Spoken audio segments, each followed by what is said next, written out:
Hi, this is Jason Stratton and my partner Sophia and we are the Clopus Stratton team of Berkshire Hathaway, and we are going to get into why you should have a buyer's agent and not make the mistake that we normally see when we see people that buy houses on their own. I consistently am getting phone calls of buyers directly contacting me and wanting to deal directly with the listing agent. And it always just baffles my mind why somebody wouldn't want to have their own representation. There's just so many advantages to having a buyer's broker. And getting down to the nitty-gritty, what do you think is the most important reason? I think the most important reason to have a buyer's broker is having somebody advocating solely on your behalf. So when a buyer contacts a listing agent directly, that listing agent's #1 priority is to sell that house at the highest price possible. As a buyer, you probably want the lowest price possible. The only way that can really happen is by somebody advocating on your behalf, and that's what a buyer's broker does versus a listing broker. So that's one of the most important things, I think, when it comes to that, because a buyer's broker is going to be doing the research on the comparables, the area, and what you should be paying for that home. And a buyer's broker has a different duty altogether. The seller's broker, the listing broker, is trying to not spin, but show the house all of the positive attributes. The buyer's broker comes in and really deep dives into the intricacies of properties and of comps that maybe a buyer won't know. I mean, hiring a buyer's broker who's very familiar with the inventory and can go in and say, sure, they both had the same square footage, but this one, the alley, abutted Halsted or abutted Damon versus being on the opposite side of the street.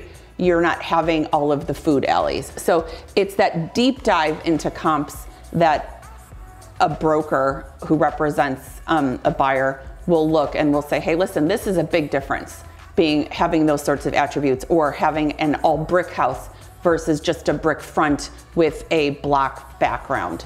And those sort of things, I think, is what, not that buyers aren't educated, but that's not their job. This is your broker's job, is what we do for a living full time. And so we have a lot more experience with that. Piggybacking on that too, to finish off that point, is there's a ton of times where we get phone calls or people we're talking to buyers and they're like, well, what about this house and this house and this house as comps? And I tell you right now, Sophia and I can tell that buyer, well, you know what? We've been in all those homes and I can tell you the difference between that home and this home. And having as much experience as we have and as much volume that we do, being so hyper local and being in the Chicago market and seeing these homes, it's an advantage that we have, that no matter how educated a buyer thinks they are, they have not been in those homes like we have.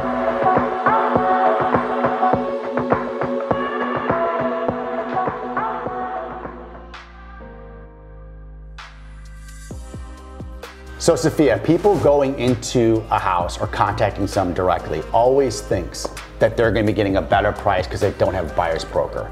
And what they don't understand is that commission has already been negotiated. So that's out the window. So why should a person use a buyer's broker to get the best possible price? How do you look at the comps to establish what value is?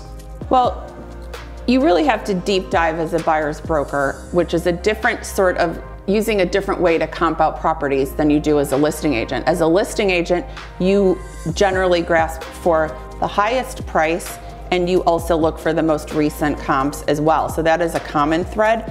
But when you're looking for comps for a buyer, you're really diving deep into the construction and deep into the materials and deep into how long the other properties were on the market. And you use market time along with the construction, the neighborhood, the street, the little idiosyncrasies that a broker knows that most buyers don't know. There are some buyers that are super educated and they get a lot of that, but this is our full-time job. This is all we do. So being able to really break the comps down in a manner that a buyer won't, we have a lot more access to things. So I think that is really an important part of what we're doing with comps. I love how you hit that the listing broker is looking for the highest price. Correct, always. And as a buyer's broker, we're looking for the lowest price. So there is a conflict there if you're coming to representing both sides of the deal, or actually representing nobody.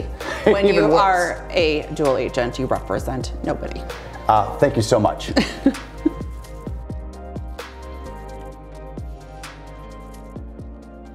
So Sophia, inventories are low. So low.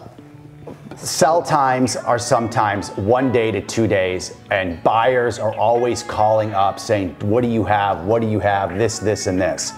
Or they'll say, I saw this place, this is before they engaged us, I saw this place, it was on the market for a day and it went under contract so quickly. How does that happen? So I'm a buyer and I call you up and I say, exactly, how does that happen? What stuff as a buyer's broker do you have that no matter who you are as a buyer, you will not have access to? Well, so there's a network called TAN, which is Top Agent Network, which is the top 10% of brokers, and we share inventory that way. But I think there's a lot of brokers that are involved in TAN. I think the more important part is the 18 years of real estate experience and relationships that have been built. So a lot of times we'll just put a snippet of a photograph on Instagram, Facebook, or it's social media, anywhere, and we'll get calls and be like, what is that? So we're able to sell a lot of inventory off market. Off market has become a huge segment of the real estate business right now, with inventory so tight. Yeah, I think these relationships that have been established over these years and people knowing that want to do business with us, that we know how to handle business, is us getting inventory that the general public will never get because that inventory never hits the market. And any business, relationships is all what it's about. Yeah. And a buyer's broker that's good is going to have those relationships. And I think that's something that's really misunderstood when the public is looking for themselves. The other thing too is, as a broker, you know which agents get listings in certain neighborhoods who are heavy listing brokers. So when you hire us, we get those calls, but we know who to reach out to say, hey, do you have something coming on? I mean, we're getting emails all the time from our broker friends saying, I need first quarter 2021 inventory, or just things like that. So knowing who to turn to find that inventory for your buyer is another part that is so important. It is, and I remember the last example would be a phone call that I got, I want to say about a month ago, and they said, oh, you found this house in Bucktown that wasn't listed for my friend. I can't find anything. Can I hire you? That's what it's all about, and that's what a buyer's broker is going to do, especially one that's hyper local, that's looking in the area that you're looking at.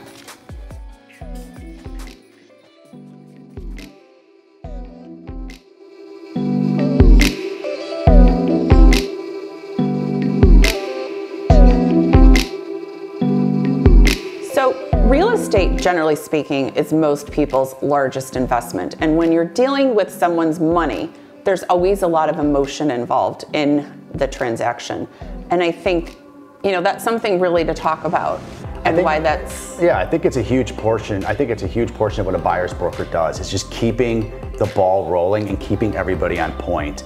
I think, like you said, not only is it the largest transaction, the largest purchase for most people, at the same time, it usually goes hand in hand with a life-changing event. So there's enough stuff going on between comparables, movers, maybe a family growing or shrinking, right, relocating, moving cross country, everything. And it's emotional, and it's our job to keep focused. There's gonna be a lot of ups and downs in a transaction, and I'm telling you, remaining focused and us remaining calm is what our job is. So you may be all over the board, but we're the calming force behind the transaction that keeps things moving and keeps everything in place. And I actually love that part of the job.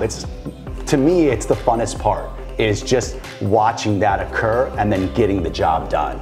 Right, and also just sort of letting buyers know, yeah, this part is totally normal, because they've never done this before, where with us it's just like, yeah, this is a normal part of the process. There's absolutely nothing wrong, and just we'll take care of that. When there's something you need to worry about, we'll let you know. Absolutely.